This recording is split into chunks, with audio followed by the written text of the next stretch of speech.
સુરત શહેરમાં વધી રહેલી ગુનાખોરીને કાબૂમાં લેવા માટે પોલીસ કમિશનરના માર્ગદર્શન હેઠળ ગઈકાલે ઓપરેશન રેમ્બો અભિયાન શરૂ કરવામાં આવ્યું હતું।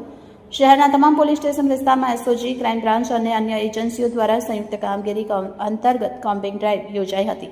આ અભિયાન અંતર્ગત શહેરના વિવિધ વિસ્તારોમાંથી 72 જેટલા આરોપીઓને હથિયારો સાથે ઝડપી પાડ્યા હતા। ઉપરાંત તડીપારની સજાનો ભંગ કરનાર એક આરોપીને પણ પોલીસે પકડી કાયદેસરની કાર્યવાહી હાથ ધરી હતી। સુરત પોલીસે શરૂ કરેલા ઓપરેશન રેમ્બો હેઠળ મંગળવારે બપોર બાદ શહેરના વિવિધ વિસ્તારોમાં એક સાથે કાર્યવાહી શરૂ કરવામાં આવી। પોલીસ દ્વારા હિસ્ટ્રી શીટર અને ગુનાહિત પ્રવૃત્તિઓ સાથે સંકળાયેલા ઇસમોની તપાસ કરવામાં આવી।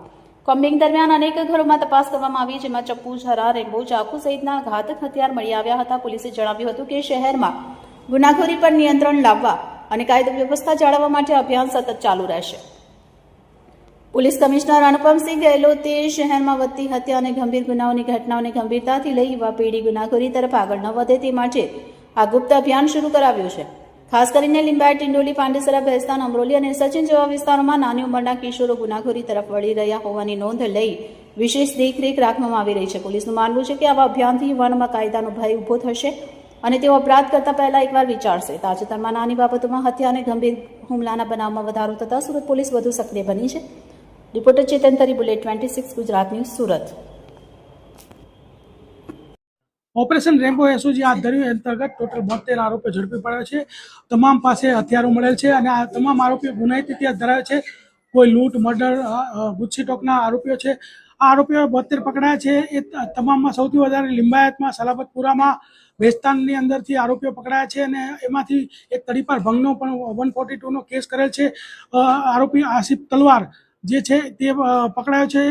એને ગુસ્સીટોક અને ડબલ મર્ડરનો આરોપી છે। તે ઉપરાંત એક ડિંડોલીના ગુનામાં નાસ્તો કરતો આરોપી હતો, જેનું નામ છે અરબાજ આલમ ખાન પઠાણ, જેને પણ પકડી પાડ્યો છે। આ રીતે જે છે એ ઓપરેશન હાથ ધરવામાં આવ્યું છે અને આ ઓપરેશન એસઓજી દ્વારા ગઈકાલ શાંતિ કરવામાં આવ્યું હતું અને આજ સુધીમાં આટલા આરોપીઓ પકડાયા છે, આટલા ગુના દાખલ થયા છે અને ભવિષ્યમાં આ ઓપરેશન સતત એસઓજીનું ચાલુ રહેશે।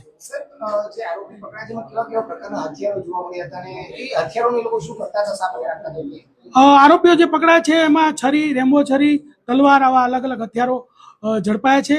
તો આ જે છે ગુનાહિત ઇતિહાસ ધરાવતા હતા, એટલે હથિયારો રાખતા હતા અને બીજી એની ડિટેલ પૂછપરછ કરશું અને આની ડિટેલ સ્કેનિંગ પણ કરશું। આ લોકો વિરુદ્ધમાં જો અગાઉના ગુના બીજા હશે તો પણ શોધવામાં આવશે અને જો બીજા કોઈને આ લોકોની ઉપર ફરિયાદ હશે તો એ લોકો પર પણ દાખલ કરવામાં આવશે।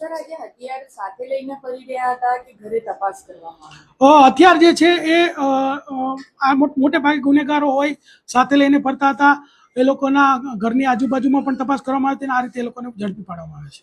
જ્યારે કોમ્બિંગ જ્યારે કયા વિસ્તારોમાં ખાસ સૌથી વધારે આવા હથિયારો જોવા મળે અને જ્યારે તપાસ કરાતી ત્યારે સડનલી કેવી રીતે મળી આવે? જે કોમ્બિંગ હાથ ધરવામાં તમામ ડિવિઝન જે છે અમારા તમામ ડિવિઝનની અંદર આ જે છે કોમ્બિંગ હાથ ધરવામાં આવ્યું, તેમાંથી સૌથી વધારે હથિયારો લિંબાયતમાં, ભેસ્તાનમાં અને સલાબતપુરાની અંદર પકડાયા છે। શું સૂચના આપશો?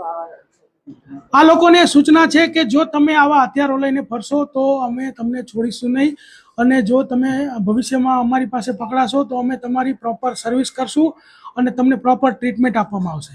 તમામ આરોપીઓ પર કેવા પ્રકારની અત્યારે કાર્યવાહી?